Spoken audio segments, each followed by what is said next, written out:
Buenas tardes a todos.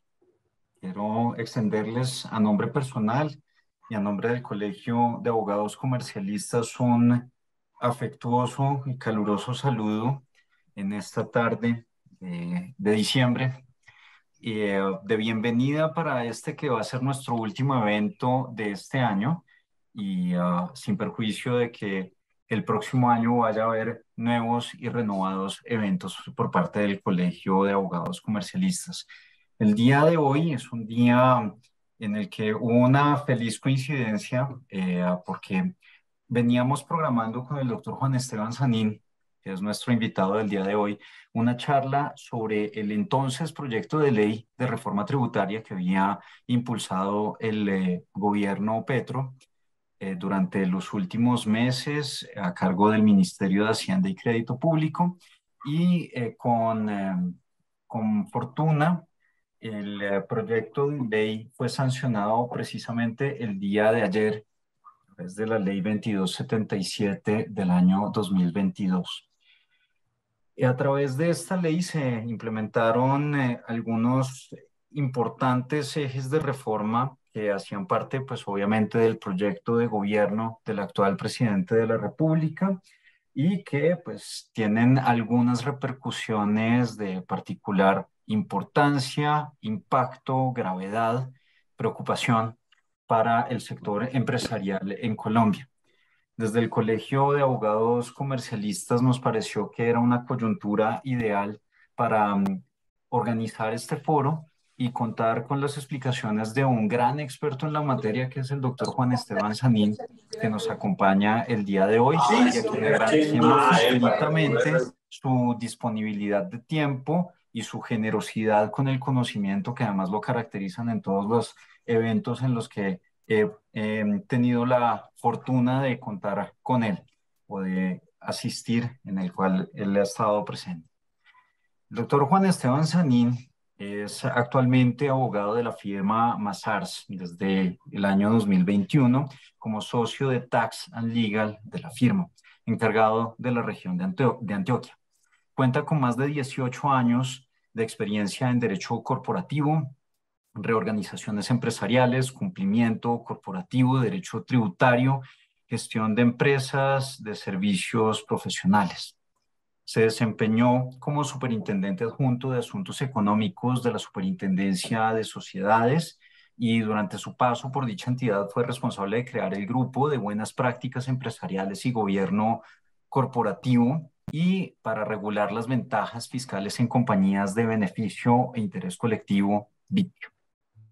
También fue regulador de Scandia Valores y de Progresión, Sociedad Administradora de Inversión, y ha tenido una gran experiencia en capacitación y pedagogía en asuntos corporativos y reorganizaciones empresariales. Doctor Juan Esteban, es un gusto para el Colegio de Abogados Comercialistas contar con usted el día de hoy. El auditorio, que además es muy nutrido y de acuerdo con el número de interesados en esta charla, seguirá creciendo a lo largo de la charla. Eh, ah, se- eh, Está muy interesado en conocer con su experiencia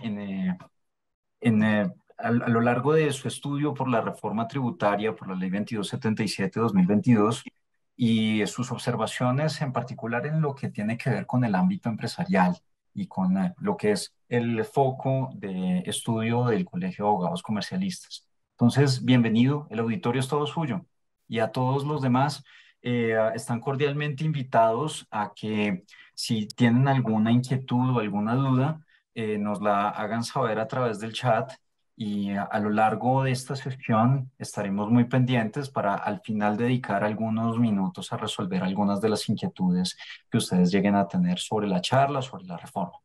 Bienvenido, doctor Juan Esteban. Todo suyo el auditorio. Muchas gracias, doctor Nicolás. Muchas gracias al Colegio de Abogados Comercialistas por esta invitación tan especial. Y bueno, como tú dices, pues hoy es un día muy especial porque estamos pues estrenando la ley 2277 que finalmente fue sancionada y promulgada después de casi un mes de espera desde el momento en que fue conciliado el texto. y bueno, y trae de todo, realmente trae un poco de todo. Vamos a concentrarnos pues en esta ocasión en mirar las disposiciones que afectan o que benefician pues, porque también digamos trae algunos beneficios a la empresa. Para eso entonces tengo este temario que quiero abordar el día de hoy. Primero, algunos aspectos generales de la reforma. Segundo, hablar un poco sobre las limitaciones a los beneficios empresariales, que fue, digamos, un tema que desde el principio el ministro fue muy insistente en que Colombia pues tenía, digamos, muchísimos, las empresas en Colombia tenían muchísimos beneficios empresariales y que esto estaba realmente generando un costo desproporcionado y que había que limitarlos. Entonces, efectivamente, se limitan muchos de ellos, se derogan otros beneficios empresariales, otros beneficios fiscales, se crea la tasa de tributación depurada, que yo creo que es el tema más controversial que trae la reforma tributaria y al mismo tiempo el tema más complejo y más complicado. Vamos a tratar de explicarlo de la manera más sencilla posible y con algunos ejemplos como para que pueda entenderse. Luego vamos a hacer un recorrido a través del impacto sectorial que tiene esta reforma, sobre todo en sectores como el extractivo, que es duramente golpeado pues, por las normas que introduce la reforma. También, digamos, vamos a mirar el impacto que tiene la reforma sobre las zonas francas, etcétera. Digamos que vamos a hacer un recorrido por los sectores. Luego vamos a ver algunas normas empresariales especiales que se introducen en la reforma, que son, digamos, pues en su mayoría, digamos, restrictivas. Y por último, vamos a ver algunos beneficios y oportunidades que trae la reforma tributaria. Entonces, empezando por los aspectos generales, lo primero que tenemos que decir es que esta es una reforma que brilla por su dificultad. Es decir, es una reforma que ha puesto a debatir muchísimo a los tributaristas. Y si hoy en día ustedes, digamos que le preguntan a algún tributarista por el impacto de la tasa de tributación depurada, muy probablemente van a estar confundidos al respecto y cada uno va a tener su propia teoría de cómo se interpreta. Entonces eso va a hacer que la implementación de esta reforma sea difícil, porque como vamos a ver, esa tasa de tributación depurada pues afecta a todas las empresas en el país. Tiene muchos términos ambiguos, tiene una mala redacción en sus normas. Muchas veces las normas son pobres en los elementos que deberían contener, otras veces son contradictorias, está lleno de fórmulas complejas e incompletas que, como vamos a ver, generan doble imposición en algunos casos. Bueno, esto digamos respecto de las características generales de la reforma. Respecto del trámite, pues el trámite ha sido, digamos, muy polémico. Existió en su momento mucha discusión acerca de si esto se trataba de una ley de financiamiento o de una reforma tributaria, si implicaban adiciones presupuestales, hubo, digamos, reclamaciones de distintos partidos, anuncios de que el trámite estaba viciado pues por estas razones, de que no hubo suficiente debate ni suficiente posibilidad de presentar proposiciones.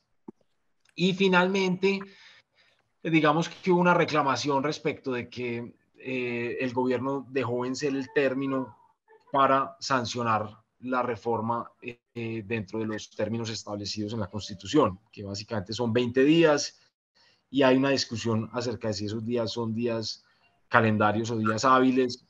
Entonces, pues esto podría, digamos, tener un impacto sobre la constitucionalidad entera de la norma. Hemos visto que hay muchas muchos artículos que pudieran tener vicios de constitucionalidad, por ejemplo, empezando por este tema de la tasa de tributación depurada que vamos a ver ahora, pues digamos que hay unas reclamaciones respecto de que este sistema viola el principio de progresividad y de justicia porque pone, digamos, en una igualdad de condiciones a compañías de todos los tamaños. Y también hay digamos, hay una reclamación respecto de la confianza legítima, porque hay muchas compañías que se han acogido a beneficios y que, digamos, la misma reforma en su último artículo, en el artículo derogatorio, dice que quien se haya acogido pues a un beneficio tendrá derecho digamos, a gozarlo hasta el final, hasta el plazo que establezca el beneficio, pues que básicamente es, digamos, como un efecto de la confianza legítima del principio de confianza legítima que trae nuestra Constitución.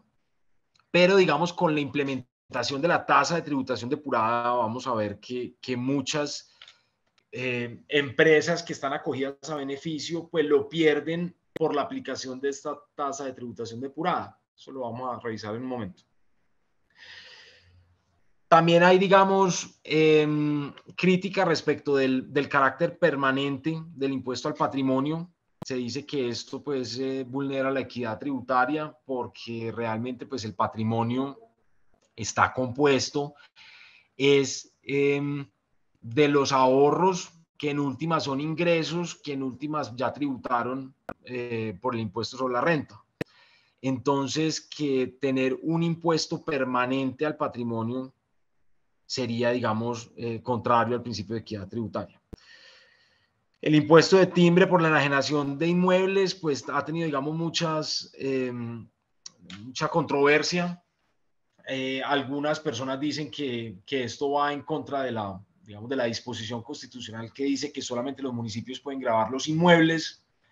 Otras personas dicen pues, que es increíble que una transacción pueda estar grabada 2 veces con el impuesto de registro y con el impuesto de timbre, y pues generando, digamos, una tributación pues bastante compleja sobre la enajenación de inmuebles, ¿cierto? Casi del 5%, pues, sobre la enajenación de los inmuebles, incluido pues impuesto de registro, gastos notariales, impuesto de timbre.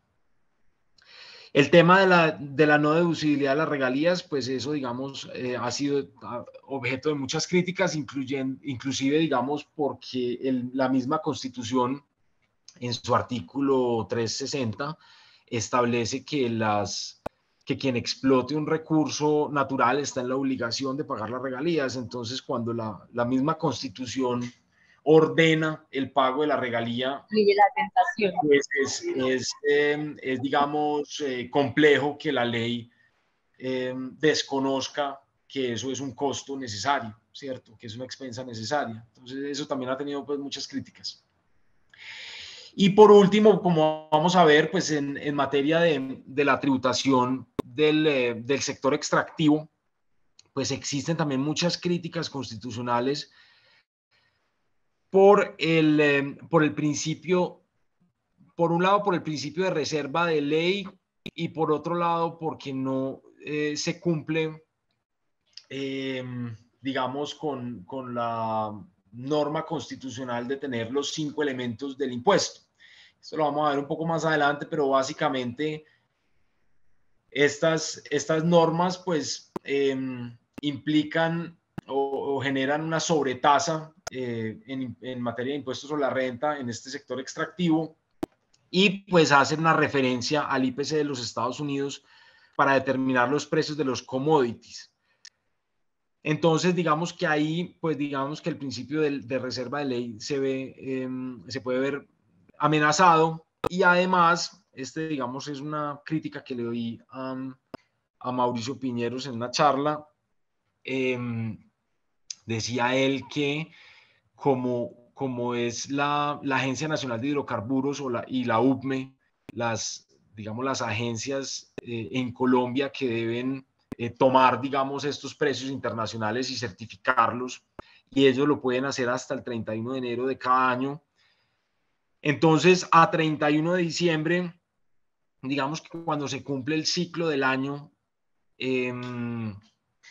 las compañías no van a saber cuál es efectivamente su tarifa de tributación, porque esto lo van a saber es cuando la HN, la Agencia Nacional de Hidrocarburos, y la UPME, pues certifiquen esto, que lo pueden hacer hasta un mes después. Entonces, digamos que ahí habría un posible vicio de inconstitucionalidad.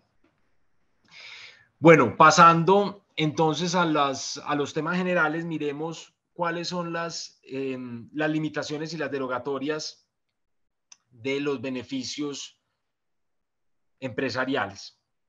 En cuanto a limitaciones, debemos decir que estos beneficios quedan limitados al 3% de la renta líquida anual.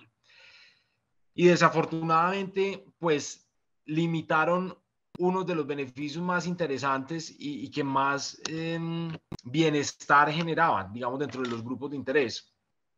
Por ejemplo, se limita al 3% de la renta líquida las deducciones por contribuciones a la educación de los empleados. Esto era una norma que se introdujo que básicamente establecía que las compañías podían tomarse como deducción las contribuciones que hicieran a la educación de los empleados, digamos a la educación formal, a la de sus familias, y donaciones que hicieran pues a los centros de primera infancia, y que eso no sería considerado como un ingreso en especie del empleado. Entonces realmente era algo pues muy interesante que ayudaba a la educación pues de las personas. Se tenía, digamos, como una deducción para las compañías y no como un ingreso para los empleados. Entonces era pues supremamente atractivo y exitoso. Entonces eso queda limitado al 3% de la renta líquida. Otro es el descuento para las inversiones realizadas en control, conservación y mejoramiento del medio ambiente. Esto pues es, digamos, extraño que se limite en un gobierno, digamos, que es tan intensivo en materia ambiental. Pero bueno, queda, digamos, limitado al 3% de la renta líquida anual. Es decir, sigue existiendo pues el beneficio de que se puede tomar, digamos, como descuento el 25% de la inversión hasta el tope pues, de los descuentos, pero simplemente acá se pasaría por una fórmula donde se limita al 3% de la renta líquida anual. El tema de becas por impuestos, que también, digamos, era esto fue una norma que se introdujo en el Plan Nacional el Plan Nacional de Desarrollo del gobierno pasado, básicamente donde las compañías podían realizar convenios con Coldeportes para becar a los, digamos, a los deportistas élite o reserva, y a cambio recibirían pues unos títulos, unos TIDIs que podrían, digamos, utilizar pues para el pago de impuestos. Entonces esto también queda limitado al 3% de la renta líquida anual. Otros beneficios: deducción de la financiación de los estudios de la educación superior de los empleados, deducción de gastos de mantenimiento y conservación de bienes muebles e inmuebles de interés cultural, el tema de pagos de dividendos en acciones a empleados de la sociedad. Este era, digamos, un beneficio fiscal bien interesante, porque lo que hacía era que permitía que las compañías, o sea, incentivaba a las compañías para democratizar su participación accionaria, para incluir a los trabajadores, y los dividendos que la compañía pagara a sus trabajadores serían deducibles. Entonces, digamos que era una de las únicas excepciones a la regla de que el dividendo no es deducible, ¿cierto? Era esta. Era porque era un pago de dividendos en acciones a los trabajadores, que era deducible hasta cierto monto para la sociedad pagadora, y para el trabajador no sería grabado con ningún impuesto siempre y cuando él lo conservara por 5 años. Entonces, digamos que era un plan de incentivo, de democratización de las empresas que digamos fue exitoso en su momento. Eso está desde la ley 789 del 2002 de la reforma laboral, pero desafortunadamente pues ya pues pierde prácticamente toda su importancia con esta limitación al 3% de la renta líquida anual.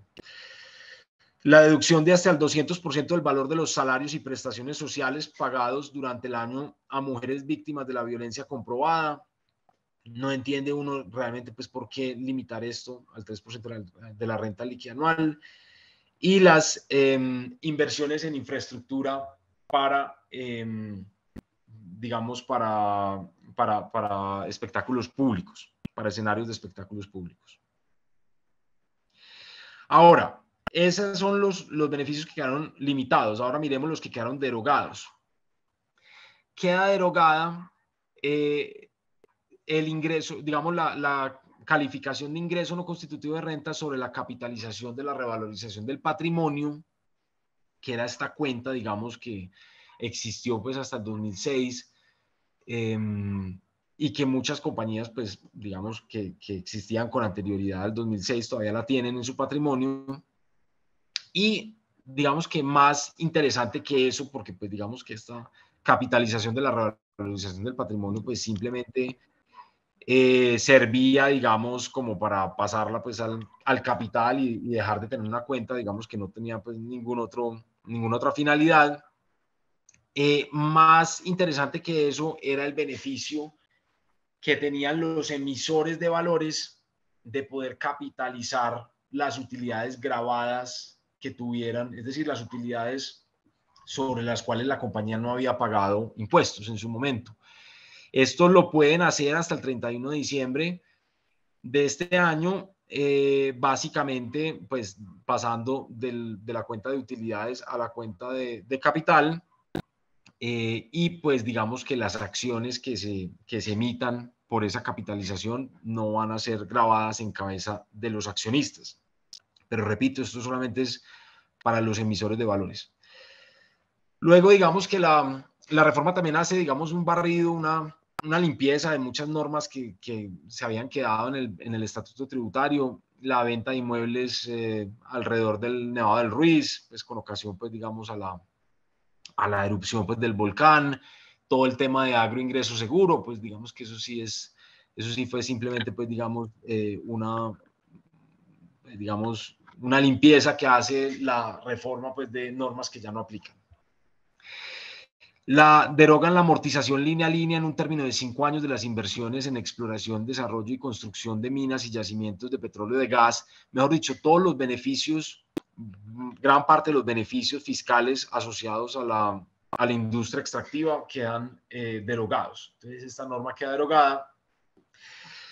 Queda también derogada la norma de deducción por donaciones e inversiones en investigación, desarrollo tecnológico e innovación, pero digamos con la advertencia de que se expide una norma similar, básicamente se expide una norma similar, inclusive se aumenta del 25 al 30, digamos, la posibilidad pues, de deducirse estas donaciones e inversiones, pero digamos con otras limitaciones, básicamente con la limitación de que no se puede amortizar ni deducir, ni depreciar, perdón, pues las inversiones que se hagan o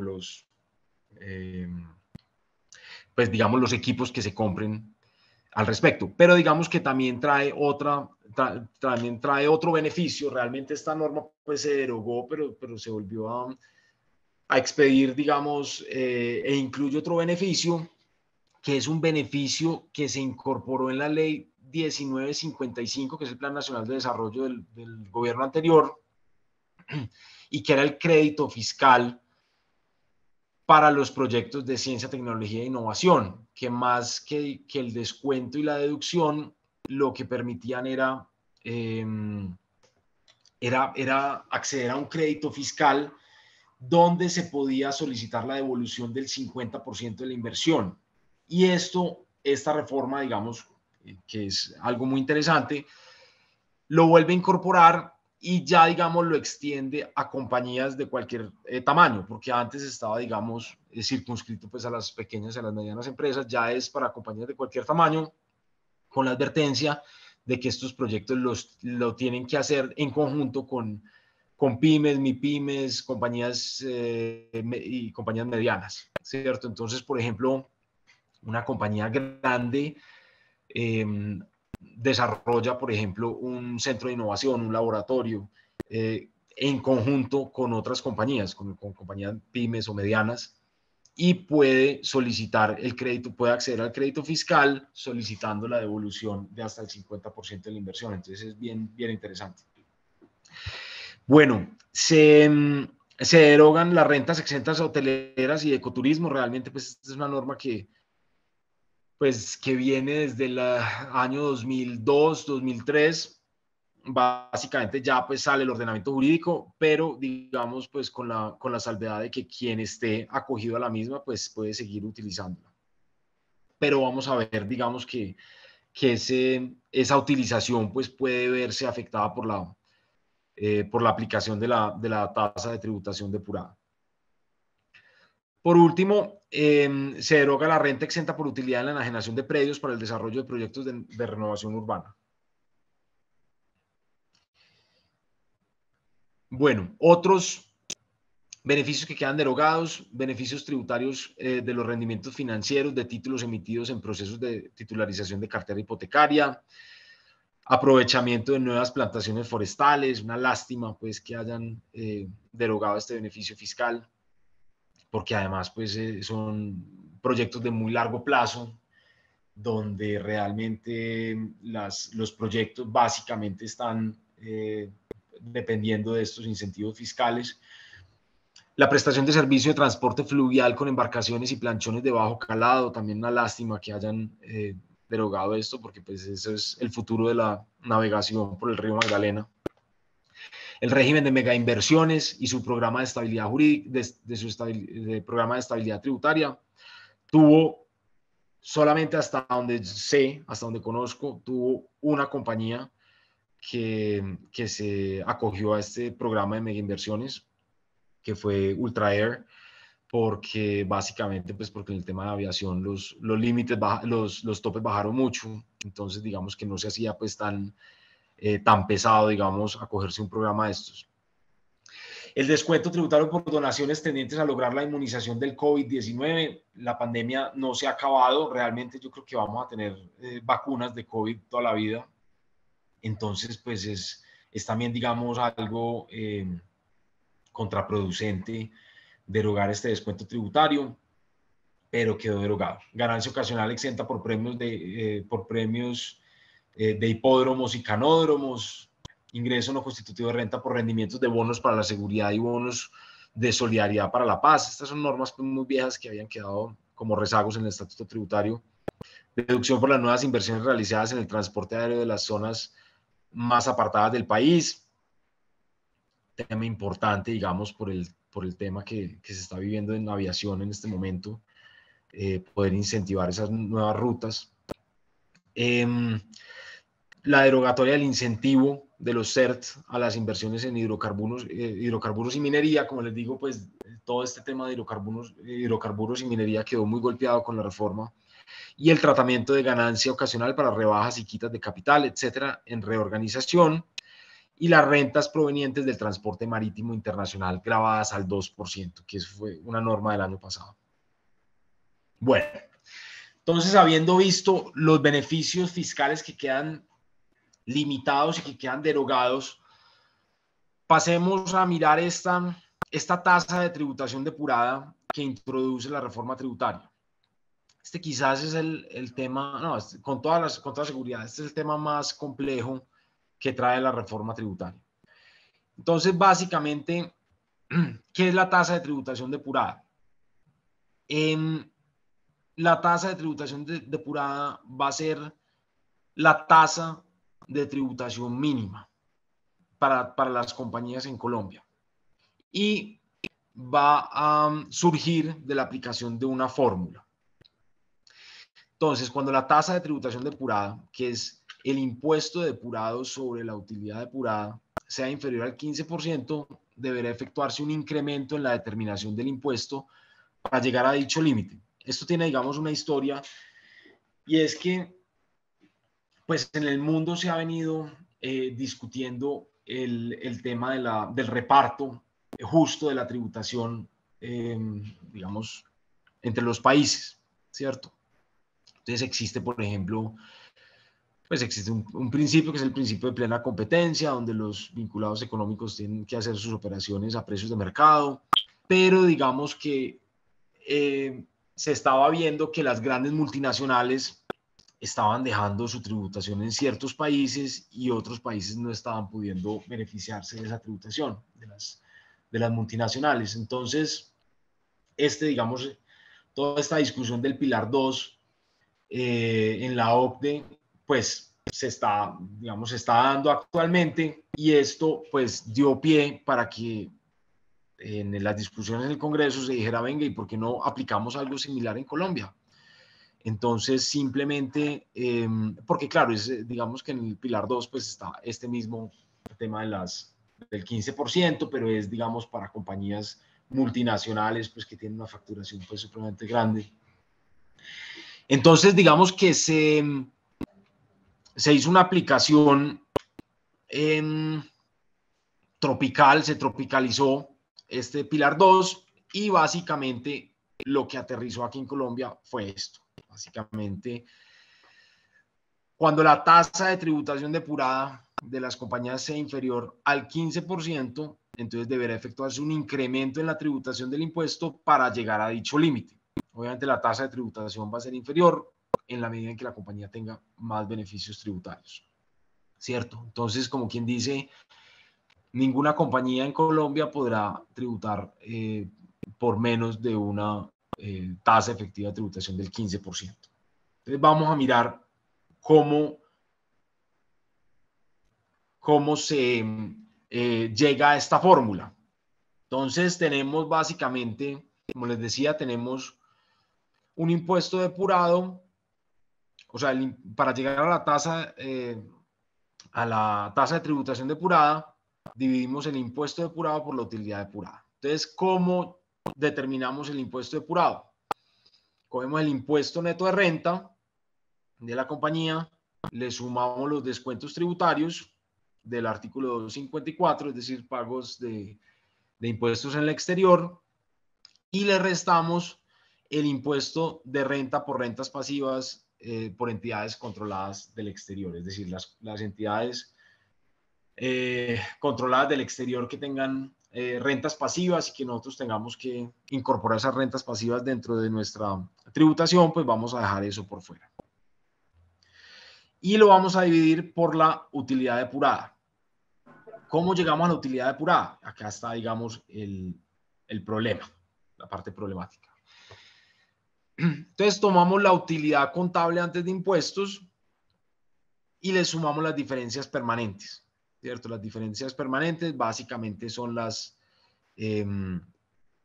los gastos que nunca van a poder ser deducibles en renta. Gastos contables que nunca van a poder ser deducibles en renta.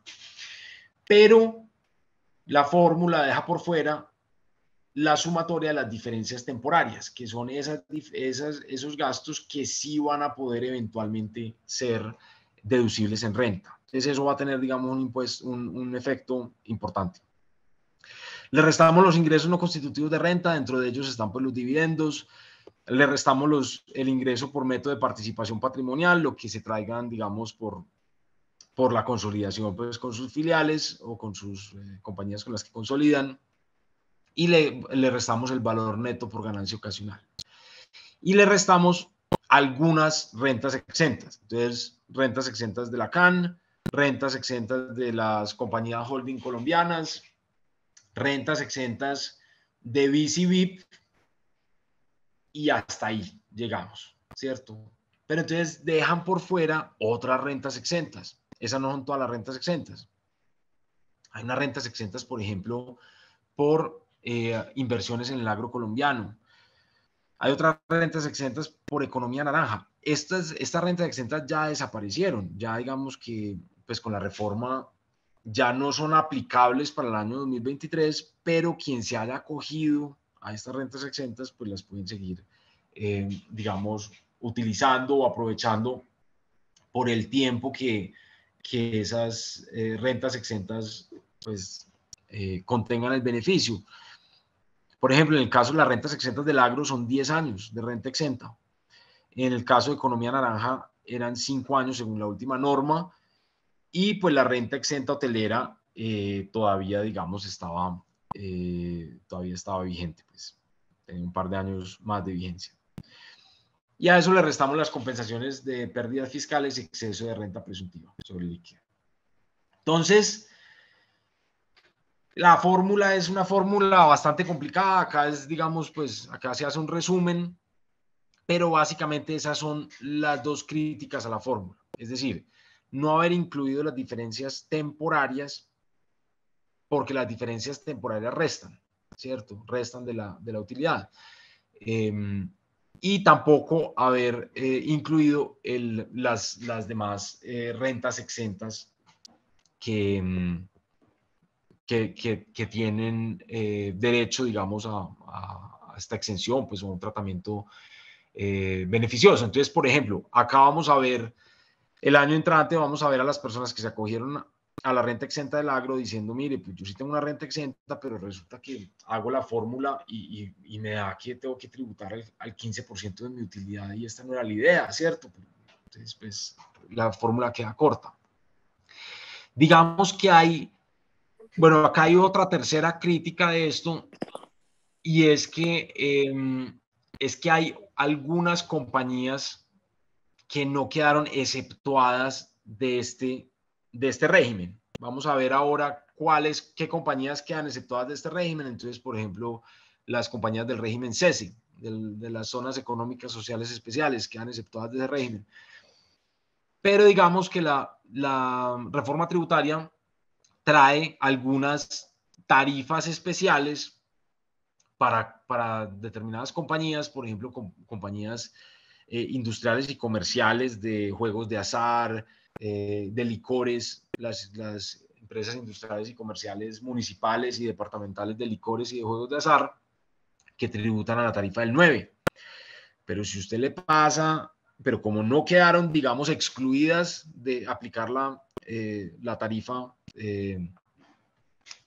tarifa depurada, la tasa de tributación depurada, entonces cuando usted le pasa la fórmula, pues van a terminar tributando más del 9%. Entonces, bueno, esta es, digamos, la parte teórica. Vamos a mirar ahora qué pasa en un ejercicio práctico. Yo espero que ahí puedan ver algo. Pero bueno, esto básicamente es una depuración del impuesto a la renta. Y vamos a tomar también vamos a tomar el impuesto depurado y la utilidad depurada. Entonces, bueno, partimos obviamente de la utilidad antes de impuestos, 3.850, pero partamos entonces del análisis de la renta líquida fiscal. Tenemos una renta líquida fiscal de 2.500, menos una compensación de escudos fiscales de 2.000, tenemos una renta líquida gravable de 500. A esa renta líquida gravable de 500 le vamos a aplicar un impuesto sobre la renta del 35%, nos da 175, y tenemos unos descuentos tributarios. Tenemos IVA en la adquisición de activos fijos reales productivos, descuento pagado de impuestos por descuentos pagados en el exterior, y tenemos donaciones. Entonces tenemos 132 pesos de descuentos tributarios para un impuesto neto de renta de 43 pesos. Ese es, digamos, un escenario donde común y silvestre, donde no hay que aplicar la tasa de tributación depurada. Entonces, como ya entra a regir esta tasa de tributación depurada, entonces tenemos que hacer el comparativo con la tasa de tributación depurada. Entonces, recordemos, tomamos el impuesto depurado y lo dividimos por la utilidad depurada. Entonces, ¿qué vamos a tomar de impuesto depurado? Pues tomamos el impuesto neto de renta, 43 pesos, le sumamos los descuentos tributarios, 32, entonces nos da un total de impuesto depurado de 75, ¿cierto? Ese sería nuestro total de impuesto depurado. Y ese lo vamos a dividir por la utilidad depurada. Entonces, ¿cómo sacamos la utilidad depurada? tomamos la utilidad contable antes de impuestos, los 3.850, más las diferencias permanentes, menos los ingresos por método de participación y menos la compensación de pérdidas fiscales, ¿cierto? Entonces nos va a dar una totalidad, el total de la utilidad depurada nos va a dar 1.300. Listo. Si dividimos el impuesto depurado 75 por la utilidad depurada 1.300, nos va a dar una tasa de tributación depurada de 5.77. Pero, ¿qué nos dice la norma? La norma nos dice, mire, si su tasa de tributación depurada es 5.77, usted tiene que ajustar eso al 15, porque ninguna compañía puede tributar por menos del 15% de la tasa de tributación depurada. Entonces, fíjense que tenemos arriba un impuesto neto de 43, pero tenemos una tasa de tributación depurada de 5.77. Entonces, nos toca hacer un ajuste de 120. Nos toca hacer un ajuste de 120 pesos. ¿Por qué? Pues porque digamos que tenemos que hacer un ajuste del 9.23%. Entonces, pasamos de un impuesto de 43 a un impuesto de 163, porque tuvimos que hacer un incremento por tasa de tributación depurada de 120. Eso es una cuadruplicada del impuesto. Entonces uno dice, bueno, pues tenaz esto, y además, como vamos a ver en un momento, digamos que esta fórmula tiene una crítica muy grande porque pone a las compañías a tributar sobre utilidades contables. Y realmente eso genera una doble tributación, porque cuando uno genera una tributación por utilidades contables y es, digamos, por la aplicación de la misma fórmula, pues usted está pagando estos 163 pesos y esto no lo va a poder recuperar en el futuro. Eso no hay un carry forward que usted diga, bueno, eso más adelante pues lo voy imputando y lo voy recuperando. Y por ejemplo, pasa por ejemplo en el tema de la diferencia en cambio. Si usted tiene una utilidad contable por diferencia en cambio, digamos contable, porque no ha liquidado, digamos, sus inversiones en moneda extranjera, y tiene que pagar sobre eso, y luego vende el papel, el bono, lo que tenga en el exterior, y tiene después que pagar el impuesto sobre eso, pues realmente eso genera una doble tributación, que es algo pues que es pues que es censurable y que es inconstitucional. Entonces, bueno, conclusiones de este tema. La pretensión es que de la utilidad contable se tribute mínimo el 15%. Y este 15%, pues básicamente va a determinarse a través de un ajuste que se haga al impuesto básicamente por la diferencia con la utilidad. No tiene un umbral, es decir, no es que aplique para grandes compañías o compañías que tengan una tasa de tributación efectiva de cierto rango. Aplica para todas las compañías. Y no se permite la recuperación. Es decir, no hay un carry forward que se pueda luego, digamos, utilizar ese impuesto pagado. Cuando no aplica la tasa de tributación depurada, pues no aplica en ciertos regímenes, en el régimen SOMAC, en el régimen CESE, no aplica para compañías de servicios hoteleros y turísticos en municipios de menos de 200.000 habitantes, no aplica para empresas editoriales constituidas en Colombia cuyo objeto social sea exclusivamente la edición de libros. No aplica a las personas jurídicas en cuyo caso la utilidad depurada resulte inferior o igual a 0, o sociedades que consolidan estados financieros cuando la sumatoria de las utilidades depuradas sea igual a cero. Tampoco aplica para las compañías que realicen proyectos de infraestructura, según el artículo 32 del Estatuto Tributario, o sea, contratos de concesión y asociaciones público-privadas, ni a las compañías que pertenezcan al régimen CESI, que es básicamente el régimen de fomento al sector fronterizo con Venezuela, todos los departamentos Guajira, Arauca, norte de Santander y las ciudades capitales que tengan un porcentaje de desempleo mayor al 14%, que son básicamente Quibdó, Armenia, y bueno, hay unos regímenes especiales, Buenaventura y Bucaramanga, y Barranca Bermeja, perdón. Entonces, para terminar ya este asunto pues, de la tasa de tributación depurada, hay que concluir que no, por ejemplo, hay unas críticas grandes, y es que hay unos elementos que no integran la fórmula, por ejemplo, la diferencia en cambio. La diferencia en cambio va a pegarle durísimo a las compañías con esta tasa, porque es que con este dólar tan fluctuante, vamos a ver un ejemplo de cómo podría ser, digamos, una situación donde una compañía le toque tributar simplemente por las valoraciones contables de la diferencia en cambio.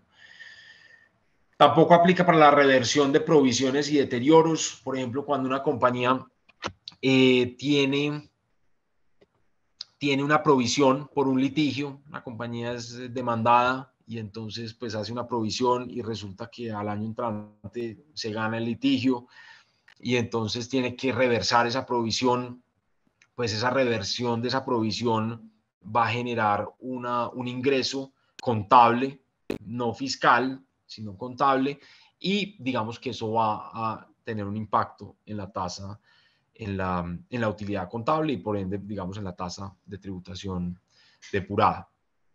Y el ajuste a valor razonable de ciertos activos, por ejemplo, el caso de los activos biológicos.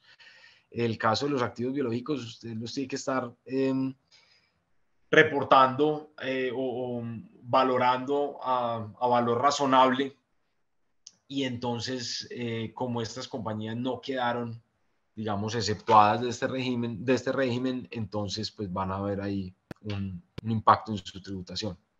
Consecuencia número 1, la tributación sobre valores comerciales, donde no, va a haber una tributación sobre valores comerciales donde no se incluyen los ajustes necesarios. Consecuencia número 2, hay una consolidación fiscal negativa. Esto es muy, muy interesante, les recomiendo que se vean nosotros sacamos unos videos, estamos sacando varios videos, están en YouTube todos, son 30 horas sobre la reforma tributaria, y el video de hoy y el de ayer fue específicamente sobre este tema de la tasa de tributación depurada, porque también trae un régimen de consolidación fiscal para los grupos empresariales, no solamente los grupos empresariales, sino para las compañías que estén obligadas a consolidar estados financieros. Entonces les recomiendo pues que le den una mirada a esos videos, porque ahí podría haber una propagación artificial de bases irreales de tributación. Es un tema pues bien polémico y complejo pues que trae este artículo. Consecuencia número 3, desconocimiento del principio de confianza legítima y el desconocimiento de las situaciones jurídicas consolidadas. ¿Cómo es posible que una compañía que esté acogida al beneficio fiscal del agro resulta que tiene que pagar el 15% mínimo cuando tenía una renta exenta por 10 años? Eso no tiene, digamos, ninguna razón de ser. Y la consecuencia número 4 es la doble tributación, que vamos a mirar acá un par de ejemplos de cómo se puede dar. Entonces miremos este ejemplo, por ejemplo. Tenemos una compañía colombiana que tiene un inmueble para arriendo en Ecuador y que está valorado en dólares americanos, porque pues Ecuador, digamos, tiene su moneda, es el dólar.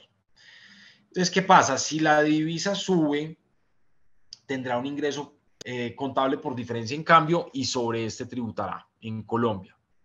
porque pues digamos que lo pasa por la fórmula, entonces como no se incluyeron las diferencias temporarias, entonces pues digamos que esto le afecta a su utilidad contable y por ende, digamos, tributará.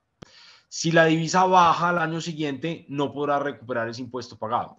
Al vender el inmueble, tributará nuevamente por renta ordinaria o ganancia ocasional. Doble tributación. O sea, tributa sobre el efecto contable y luego tributa sobre el efecto tributario, sobre el ingreso tributario. Es algo increíble. Ejemplo número 2. Una compañía ganadera se acoge a la renta exenta por inversiones en el agro, 0% por 10 años, debe aplicar la tasa de tributación depurada, no está excluida, los activos biológicos deben medirse a valor razonable y la conclusión es que tributará sobre el 15% de la utilidad contable. Igual pasa con economía naranja y rentas exentas hoteleras. Listo, entonces cerramos ese tema. Como les digo, pues ahí tenemos dos videos muy interesantes sobre los cuales habló Hernán Mauricio Cárdenas, que es el director de cumplimiento tributario de Mazars, y se los recomiendo mucho, pues también se los puedo hacer llegar a través del colegio los links para que los puedan mirar ya en detalle, son todos los ejemplos pues sobre este tema particular. Listo, entonces hablemos un poquito ya sobre el impacto sectorial de la reforma tributaria. Se conserva la tarifa única del 35%. Digamos que hasta último momento pues se discutió el tema de una tarifa progresiva para las pymes. Esto no quedó. Sin embargo, digamos que la justificación básicamente es que se estaba expidiendo digamos que se estaba haciendo una modificación al régimen simple de tributación que era muy favorable, cosa que es cierta. Ahorita lo vamos a mirar.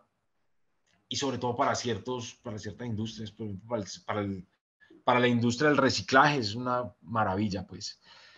Pero digamos que todo tiene obviamente su razón de ser, es decir, la industria del reciclaje es una industria supremamente informal y pues digamos que algún incentivo tiene que tener como para la formalización. Entonces, todo tiene su razón de ser. Entonces, conservamos la tarifa única del 35%. Hay unas tarifas especiales del 9%, empresas industriales y comerciales del Estado, donde el Estado tenga más del 90%, que ejercen monopolio, suerte y azar, y de licores y alcoholes, con digamos, pues con la advertencia que les hice, pues de la aplicación de la tasa de tributación depurada. Las instituciones financieras van a tributar al 35%, más 5 puntos del 2023 al 2027, siempre y cuando tengan una renta gravable mayor a 120.000 VTs. Y las compañías de extracción de petróleo van a tener una sobretasa del 0% si digamos, pues están por debajo del percentil 65 en el promedio de los últimos 12 meses, del 5% si están entre el percentil 65 y 75, del 10% si están por encima del percentil 75. Y esto, como les dije, lo va a certificar la UBME en una resolución que se expedirá máximo el 31 de enero de cada año. Entonces, ahí, digamos, es donde está la crítica pues, a la constitucionalidad de la norma, pues porque al momento, digamos, de consolidar el impuesto, pues no existe la tarifa, porque yo no sé si voy a pagar al 35 o al 40, o al qué, o al 35 o al 40 o al 45, ¿cierto? La extracción de petróleo tiene unas sobretasas de hasta el 15%, digamos, brutal, pues este tema de las sobretasas.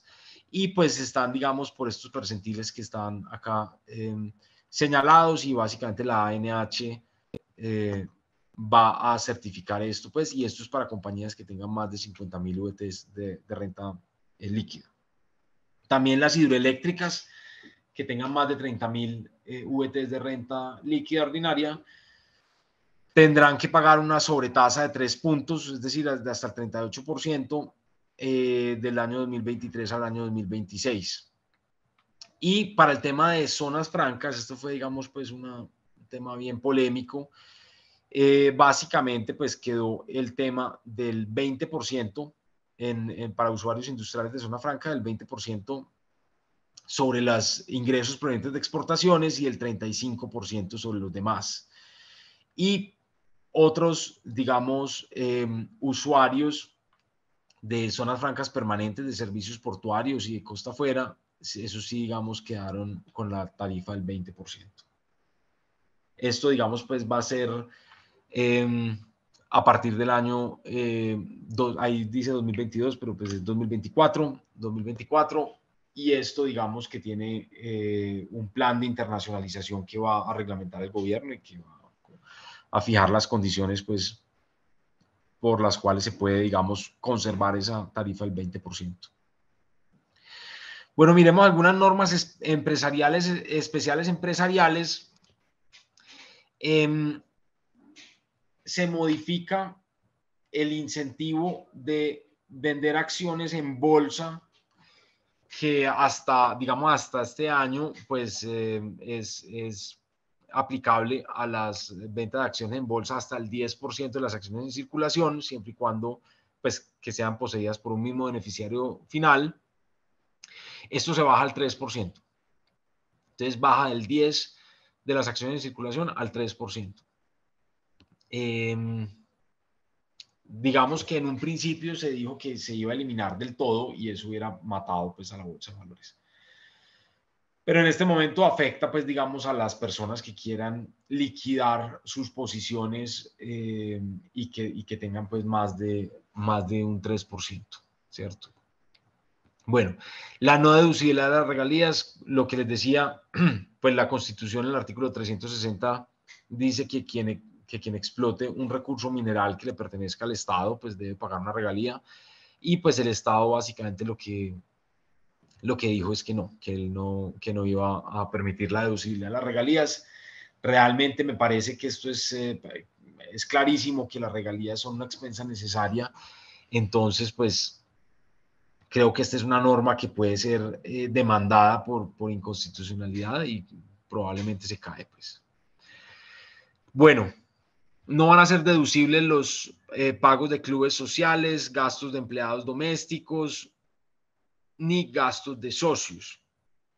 Entonces, pues el tema, digamos, de clubes sociales, pues es un tema que debería mirarse realmente dependiendo del negocio en el que se esté. Es decir, no es lo mismo, por ejemplo, un pago de un club social para una compañía, pues que, no sé, que tenga una actividad puramente de manufactura a un club social por una compañía de servicios profesionales, ¿cierto? Porque pues digamos que esa puede ser, digamos, la sede donde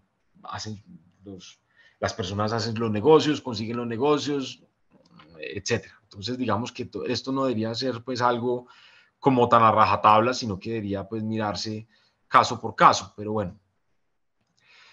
Gastos de empleados domésticos que se hagan por las compañías, pues obviamente eso no iba a ser, nunca iba a ser deducible. Pues aquí simplemente hacen, digamos, la claridad pues específicamente. Y gastos de socios, pues también, digamos, eso va a tener que aclarar el reglamento porque pues perfectamente el socio puede estar montando en avión por todo Colombia, pero porque está atendiendo compromisos, haciendo negocios, etcétera, y pues no por eso, digamos, no por el hecho de ser socios, deberían impedirle la deducibilidad de ese gasto. Esto va muy de la mano con el tema de los ingresos en especie, que es una norma que entra, es una norma, digamos, que está redactada de una forma compleja, pero básicamente tiene por objeto establecer que por ejemplo, esta norma le va a pegar muy duro a las compañías de precautelación de patrimonios familiares. Una compañía, por ejemplo, que tiene 6 propiedades, que son las propiedades de una familia, y entonces pues simplemente la familia va a la finca y después usa el apartamento en Cartagena. Todo eso se va a considerar un ingreso en especie. Usted está utilizando el apartamento en Cartagena, o ese apartamento está digamos, está a su disposición. Puede que esté cerrado todo el año, pero es que está a su disposición. Entonces, ¿cuánto vale eso en el mercado? Y eso sería un ingreso en especie para las personas que tienen derecho a utilizarlo. Es una norma que existe en muchos ordenamientos jurídicos, es difícil de aplicar, pero digamos que quedó. Entonces hay que tener, digamos, pues cuidado, digamos, en eso. Hay formas, digamos, de manejar el tema. Perfectamente, pues se puede hacer, digamos, un contrato de arrendamiento, manejarlo, pues, pero si la DIAN llega y dice, bueno, usted tiene 6 propiedades y entonces los carros, esto a disposición de quién está. Entonces simplemente se hace una valoración comercial y eso sería un ingreso en especie y eso no sería deducible para la compañía. Entonces digamos, un doble gravamen, porque sería ingreso en especie para el socio y no sería deducible para la compañía. Bueno, en materia de sede efectiva de administración, hay un cambio importante. Esto básicamente, esta es una norma que establece que las compañías del exterior pueden considerarse como residentes fiscales en Colombia cuando las decisiones más importantes pues se tomen en Colombia, ¿cierto? Básicamente eso es lo que dice la norma hoy. ¿Qué cambia con la reforma? La reforma básicamente entra a decir, mire, no es donde se tomen las decisiones más importantes por parte de los ejecutivos, sino que es donde se realicen las actividades del día a día, donde se lleve la contabilidad, donde se conteste el teléfono, donde se pague, desde donde se paguen las cuentas, ese tipo de cosas. Entonces, quien tenga una sociedad en Panamá, quien tenga una sociedad en Panamá, y lo que diga es, mire, yo estoy tranquilo porque las decisiones se toman desde Miami o desde Panamá cada año, los ejecutivos o los directores vuelan y por fuera del país toman las decisiones, pues ya digamos que está totalmente out, porque lo que le va a decir la DIAN es, mire, desde dónde se están haciendo las actividades del día a día, dónde se está llevando la contabilidad, a dónde llega la correspondencia, dónde se ordena los gastos, los pagos, etcétera. Entonces, efectivamente, las compañías a partir del 1 de enero extranjeras tienen que ser administradas en sus actividades del día a día en el exterior. Bueno, hay también unas normas sobre presencia económica significativa. Digamos, es un sistema que implementa la DIAN, donde dice, mire, pues si hay unas compañías no residentes que están teniendo una presencia económica significativa en Colombia, porque están teniendo una interacción deliberada y sistemática con más de 300.000 usuarios, entonces pues acá hay que ver todas las compañías que tenemos, los apps que tenemos en los teléfonos, las compañías, digamos, de entretenimiento, Netflix, HBO Plus, todo este tipo de compañías que son, digamos, de consumo masivo y que tengan ingresos por más de 31.000 VTs, entonces van a tener que tributar en Colombia. Entonces, se abre, digamos, la posibilidad de tributar acá sobre los ingresos brutos, 3%, y con unas excepciones pues, de no aplicar retención en la fuente, etc. Bueno, esto tendrá que ser reglamentado porque es un tema complejo. Por último, tenemos el impuesto de timbre. Y digamos que ese impuesto de timbre es un impuesto complejo porque, digamos, la misma reforma dice que no pueden existir beneficios fiscales concurrentes, que es algo, digamos, que ya existía pues en la legislación tributaria, pero que lo reitera y dice pues que básicamente un mismo hecho no puede, digamos, gozar de dos beneficios concurrentes como regla general. Pero si uno mira, por ejemplo, el impuesto de timbre es un impuesto concurrente, porque también, digamos, está la enajenación de activos está siendo gravada con el impuesto de registro. Pues que obviamente digamos que el hecho generador pues no es la enajenación como tal, sino que es el registro de la escritura en la Oficina de Instrumentos de Registros Públicos, pero que pues sin eso digamos que no se perfecciona la venta. Entonces, es un poquito, digamos, contradictorio el tema de que puedan existir impuestos concurrentes y no beneficios concurrentes. Ahora, beneficios fiscales,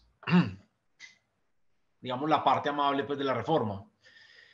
Pues digamos que esto no es un beneficio fiscal, pero la última parte de la reforma, el artículo de derogatorias básicamente dice que usted tiene la posibilidad de conservar los beneficios adquiridos, que si usted accedió a un beneficio fiscal, por ejemplo, a la renta exenta del agro, a la economía naranja, usted tiene derecho a conservar ese beneficio por el tiempo que se le haya otorgado.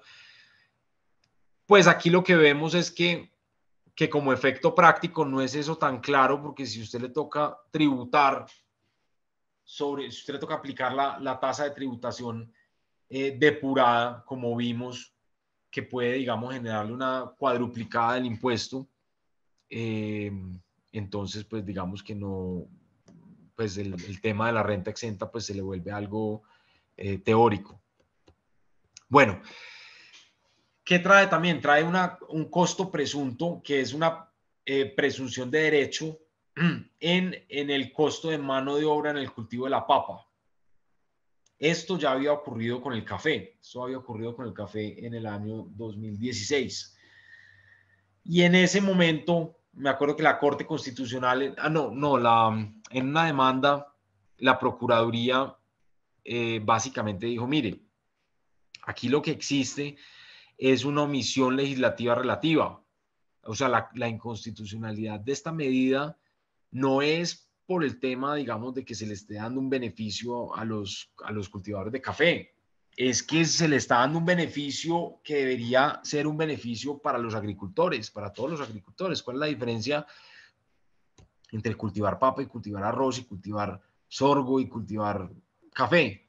Pues el que está cultivando tiene las mismas vicisitudes, digamos, del agro colombiano. Es un mercado informal, la gente no tiene RUT, la gente quiere que le paguen en efectivo, entonces se necesita, digamos, se necesitan unas normas que otorguen un costo presunto de la mano de obra, porque muchas veces, pues digamos que la propia dinámica del campo no permite que usted pueda tener digamos, cumplir con los requisitos para poder,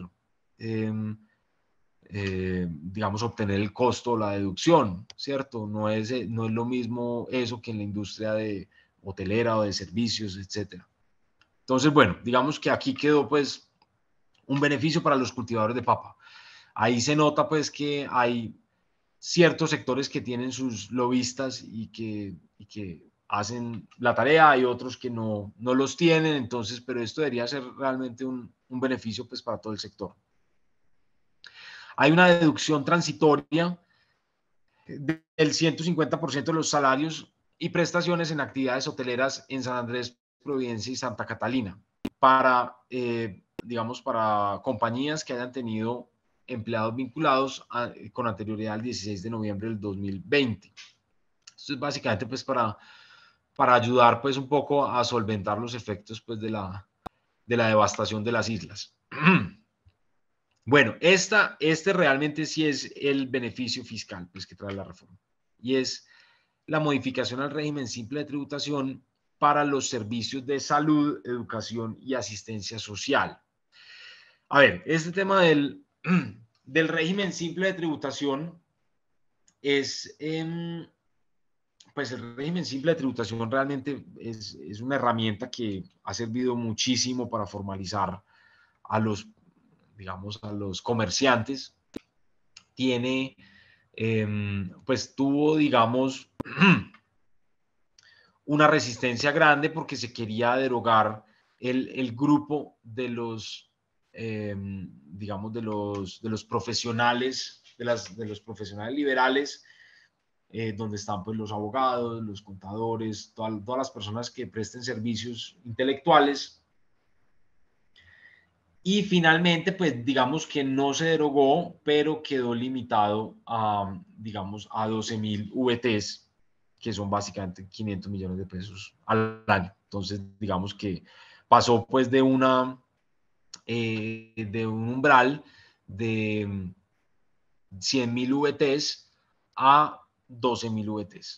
Entonces, realmente, pues quedó, digamos, no quedó tan interesante, pero subsiste, es bueno, digamos que, y digamos, pues obviamente tiene grandes beneficios.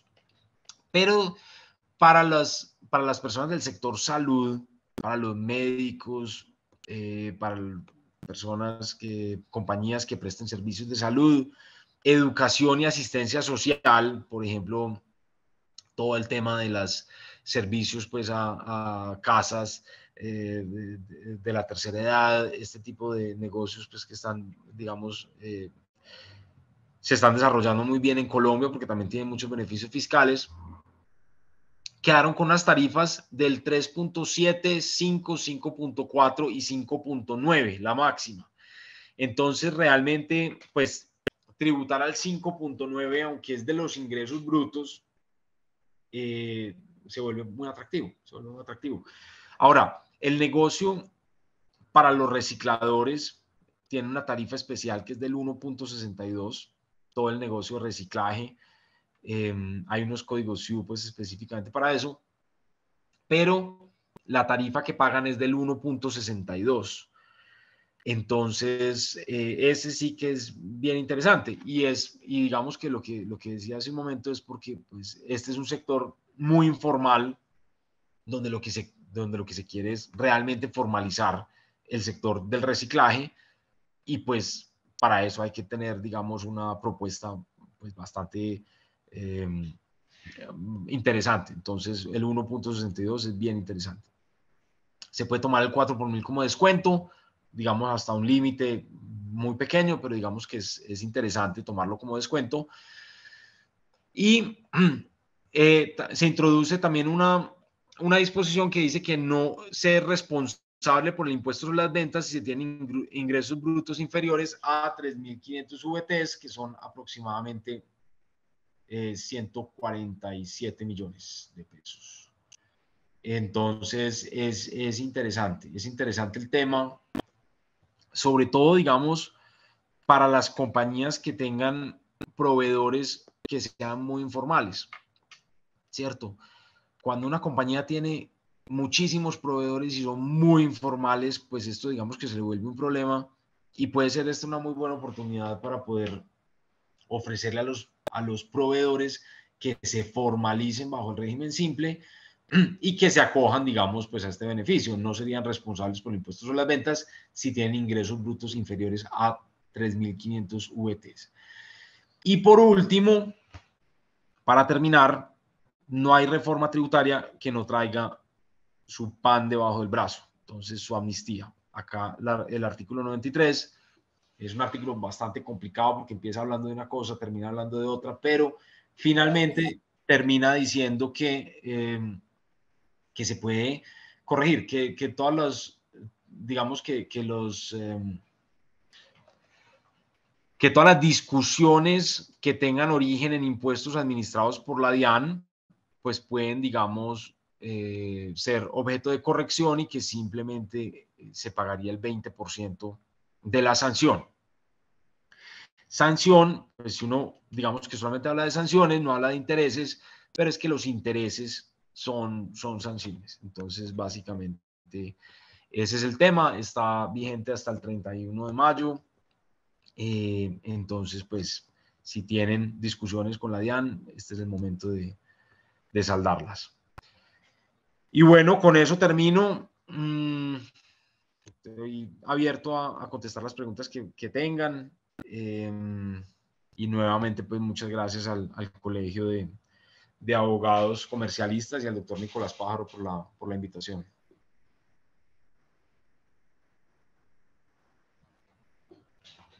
Doctor Juan Esteban, muchísimas gracias por esa Muy clara, extensa, profunda presentación de de la reforma tributaria expedida promulgada el día de ayer a través de la ley 2277 de 2022.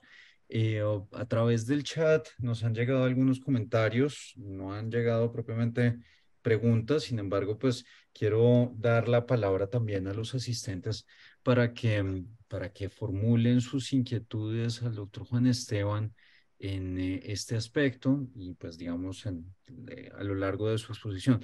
Hay un punto en el entretanto que me gustaría tocar y es en el tema de reformas tributarias uno observa más que tal vez o de una manera mucho más patente que en otro tipo de reformas, una una intervención del Estado en la economía y una serie de, cómo se podría plantear? Como de proposición de incentivos, algunos beneficiosos, otros perversos en algunas políticas económicas. Me preocupa, por ejemplo, que un gobierno que tiene como bandera, entre otras, la formalización de la tierra, plantee reformas fiscales que tengan que ver con el incremento de los costos a la transferencia de la propiedad, como es el caso del impuesto de timbre. ¿Será eso o se corre el riesgo de un efecto económico perverso en el tema de formalización de la tierra? Sí, sí, es un tema, a ver, este tema, digamos, del impuesto de timbre es un tema que va a, eh, pues digamos, va a desestimular mucho la transferencia, digamos, de la propiedad y pues, a ver, va a incentivar otro tipo de cosas que no son, pues, que digamos que son válidas, pero no es lo ideal. Por ejemplo, la constitución de patrimonios autónomos y la cesión de derechos fiduciarios, ¿cierto? Porque es que cuando uno está hablando de que la cesión, digamos, de la transferencia de un inmueble tiene un sobrecosto del 5%, es bien complejo y además a eso, pues, eso sumado el incremento de la ganancia ocasional, el impuesto al patrimonio, a mí me parece que pues que es excesivo, me parece que esto es excesivo. Además, las tarifas, digamos, del impuesto de timbre van hasta el 3%. Eh, marginales, hay una parte que se puede, digamos, descontar, pero de todos modos a mí me parece que es exagerado. Muchas gracias, doctor Juan Esteban. Nos llega una pregunta, dice, ¿el sector del transporte como las tractomulas, qué afectaciones le puede generar a esta reforma tributaria?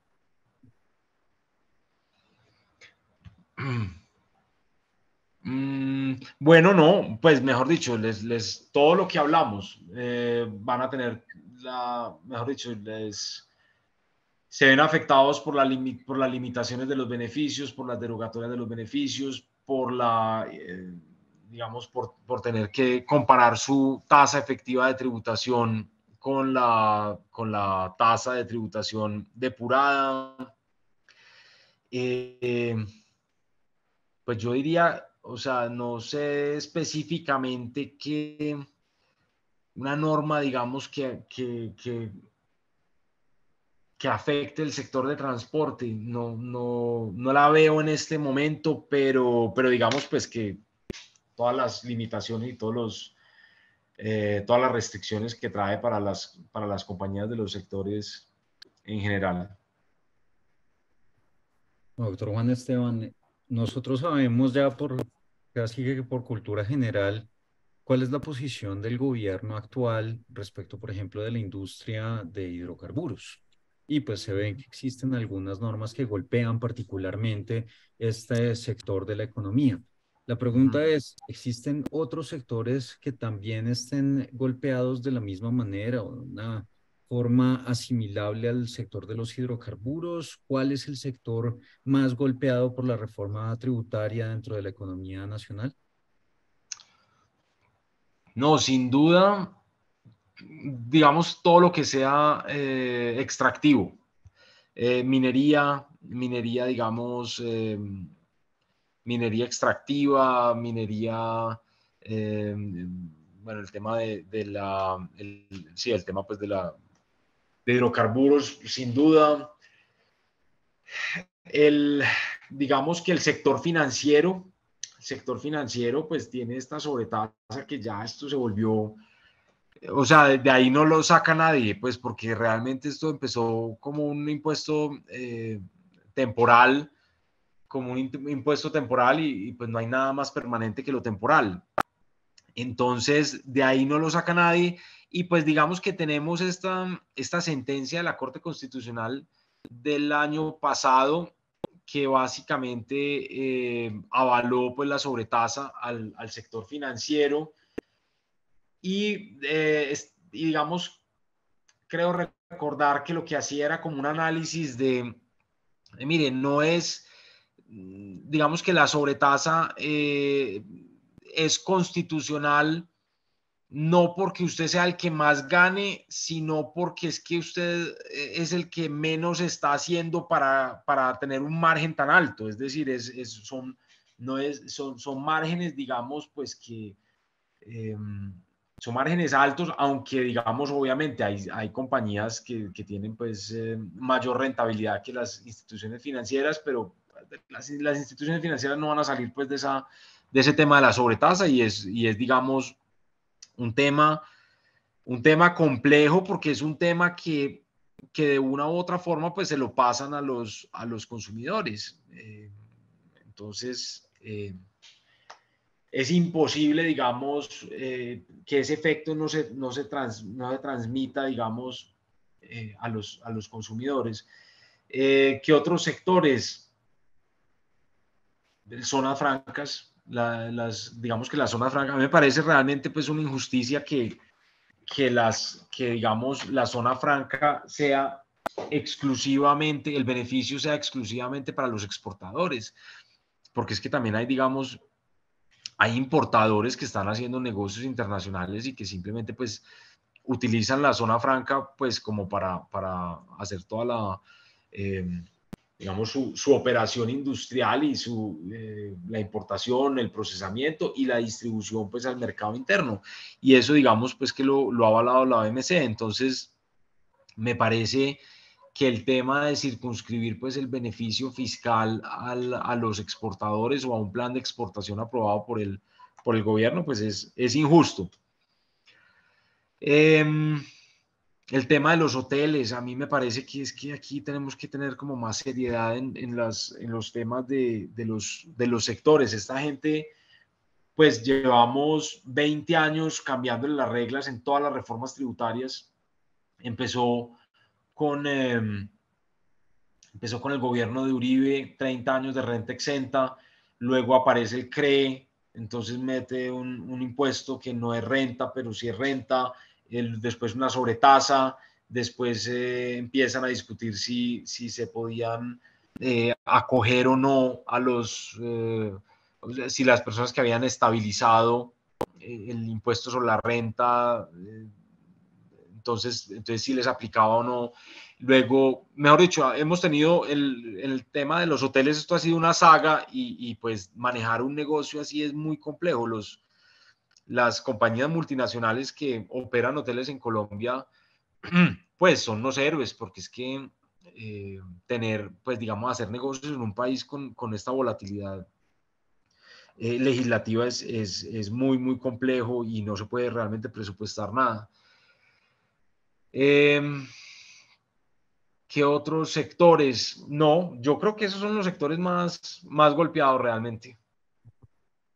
Muchas gracias, doctor Juan Esteban. Tenemos un par de preguntas de los asistentes. Dice, a partir de la sanción de la reforma, ¿ya se puede hacer uso del beneficio del artículo 93 respecto a la reducción de las sanciones e intereses o se debe esperar hasta el año 2023? yo creo que sí se puede hacer uso desde este momento, porque esas son normas, digamos, de procedimiento que son de aplicación inmediata. Entonces no hay que esperar, no son normas de periodo que habría que esperar pues a que empiece el nuevo periodo del impuesto, como todas las normas, por ejemplo, del impuesto sobre la renta, sino que estas son normas de aplicación inmediata. Entonces, obviamente habrá que esperar muchos de estos beneficios, hay que esperar a que lo reglamenten eh, o que digamos pues salgan las aplicaciones para poder hacer uso de ellos, pero sí, digamos que en principio ya puede hacer uso, se puede hacer uso de esto. Bien. Tenemos una pregunta de Diego Fernando González que dice, ¿qué opinión le merece la exótica forma, perdón, en que está previsto el cálculo de la base gravable del impuesto al patrimonio? ¿Y cuál anticipa ser el efecto en el sector empresarial de este tributo? Bueno, digamos que pues que lo más complejo de la reforma tributaria, bueno, no de la reforma tributaria, de la discusión sobre el impuesto al patrimonio fue la determinación de la base gravable, porque sobre todo lo relacionado pues con el cálculo del valor de las acciones. En un principio se estableció digamos que la base gravable, que el cálculo para determinar la base gravable de las acciones iba a ser el valor intrínseco, y digamos que no se dejaba claro si era el valor intrínseco contable, el valor intrínseco fiscal. Esto de todos modos hacía digamos, que se accediera a una tributación sobre, digamos, sobre valores no realizados fiscalmente. Finalmente esto digamos que se eliminó, ya es el costo fiscal ajustado desde el 2016, y pues a mí me parece que en últimas, pues claro, no, pudo haber sido mejor, pero estamos bien. En últimas, digamos que en ese sentido, cuando la reforma la anunciaron, pues hubo un pánico empresarial porque realmente las perspectivas eran terribles, pues en materia de impuesto al dividendo, en ganancias ocasionales, este impuesto al patrimonio con esta base. Finalmente, digamos que no es tan grave, pues no es tan grave. Me parece que ahí sí el gobierno pues oyó a los empresarios. Doctor Juan Esteban, creo que siendo las 7:30 de la noche pasadas, no me resta sino agradecerle a usted, agradecer a todos los que siguen conectados con nosotros para este evento. Ha sido realmente ilustrativo respecto de las distintas modificaciones que se han dado al estatuto tributario y el impacto que esto tiene en los distintos sectores del comercio, algunos incluso más allá del sector comercio, como algunas cuestiones que se aplican a las personas naturales que estamos aquí presentes. Le quiero reiterar el agradecimiento a nombre del Colegio de Abogados Comercialistas, a quienes todavía se encuentran conectados. Quiero anunciar que para el próximo año el Colegio de Abogados Comercialistas viene con toda una serie, una renovada portafolio e imagen.